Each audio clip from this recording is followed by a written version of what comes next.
சபாநாயகர் அவர்களே,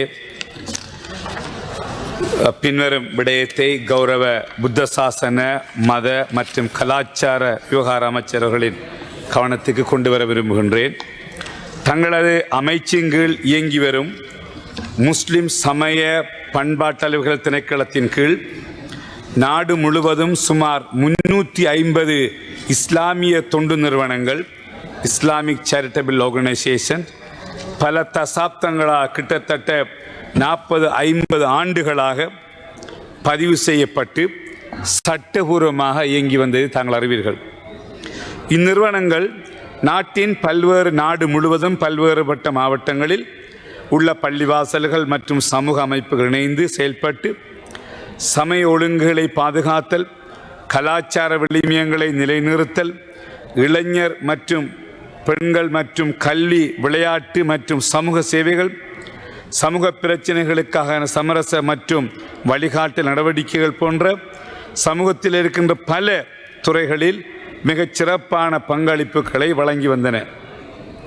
குறிப்பாக முஸ்லிம் சமூகத்துக்கு ஏற்படும் பல்வேறு பிரச்சனைகளுக்கு தீர்வுகளை பெற்றுக் கொடுக்கவும் சமூக நல்லிணக்கத்தினை பேணவும் இந்நிறுவனங்கள் முன்னிலையில் செயற்பட்டது என்பதை இங்கு நான் சுட்டிக்காட்ட விரும்புகின்றேன்.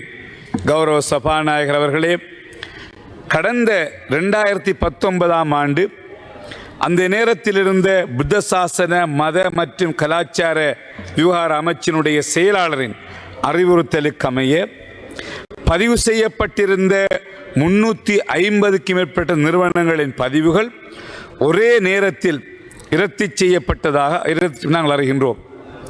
இவ்வாறு எந்தவித தனிப்பட்ட விசாரணை அறிக்கைகளோ வெளிப்படையான இல்லாமல் அறிவிக்கப்படாமல் நாடு முழுவதும் செயல்பட்டு வந்த சுமார் 350 தொண்டு நிறுவனங்கள் பதிவுகள் மொத்தமாக ரத்து செய்யப்பட்டிருப்பது குறித்த நிறுவனங்கள் பல்வேறு நிர்வாக மற்றும் சட்ட சிக்கல்களுக்கு உள்ளாக்கியுள்ளதுடன் முஸ்லிம் சமூகத்தின் மத்தியில் பல்வேறு கேள்விகளையும் சந்தேகங்களையும் கவலைகளையும் எழுப்பியிருக்கின்றது.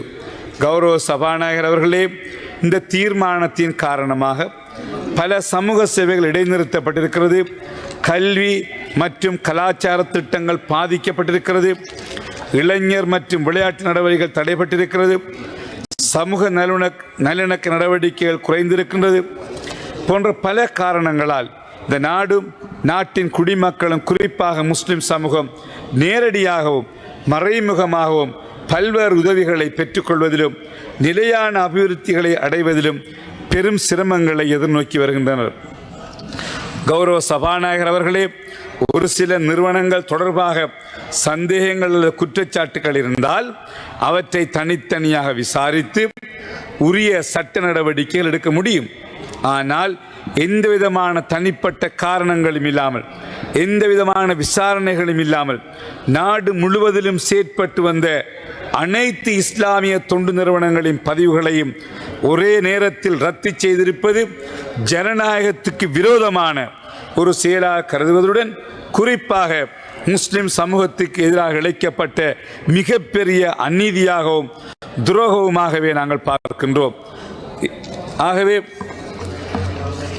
கௌரவ சபாநாயகர் அவர்களே, இந்த நிலைமையில் நாட்டின் ஒட்டுமொத்த நலனையும் குறிப்பாக முஸ்லிம் சமூகத்தின் நலனையும் முன்னேற்றத்தையும் கருத்தில் கொண்டு முன்பு சிறப்பாக இயங்கி வந்த இந்நிறுவனங்களின் பதிவுகளை உடனடியாக வழங்குவதற்கான நடவடிக்கைகளை மேற்கொள்ளுமாறும் அவர்கள் தங்களது பணிகளை சட்டபூர்வமாகவும் சிறப்பாகவும் நிறைவேற்றும் வகையில் வழிகாட்ட தங்களது அமைச்சு மூலம் உரிய நடவடிக்கைகளை மேற்கொள்வதற்கு ஆவண செய்யுமாறும் உயரிய சபையிலே தங்களிடம் வினயமாக கேட்டுக்கொள்கின்றேன்.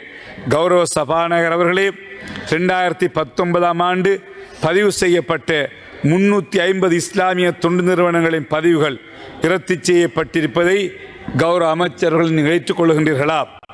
அவ்வாறு இரத்து செய்யப்பட்ட இஸ்லாமிய தொண்டு நிறுவனங்களின் பதிவுகளை மீண்டும் செயல்படுவதற்கான உரிய நடவடிக்கைகளை கௌரவ அமைச்சர் அவர்களே நீங்கள் மேற்கொள்ள தயாராக உள்ளீர்களா? நீங்கள் குறிப்பாக மிகச் சிறப்பான முறையிலே செயற்படுகின்ற அமைச்சர், முஸ்லிம் சமூகம் உங்கள் மீது நாங்கள் நம்பிக்கை வைத்திருக்கின்றோம். எங்களுடைய பிரச்சனைகள் தீர்க்கப்படுவதிலே நடவடிக்கைகள் நின்று நாங்கள் பாராட்டுகின்றோம். அந்த வகையிலே இரத்து செய்யப்பட்டிருக்கின்ற இஸ்லாமிய தொண்டு நிறுவனங்களுக்கு மீண்டும் பதவி வழங்குவதற்காக இதுவரை மேற்கொள்ளப்பட்ட நடவடிக்கை என்பதை செய்திகளை உடனுக்குடன் தெரிந்து கொள்ள உடனே சப்ஸ்கிரைப் பண்ணுங்க.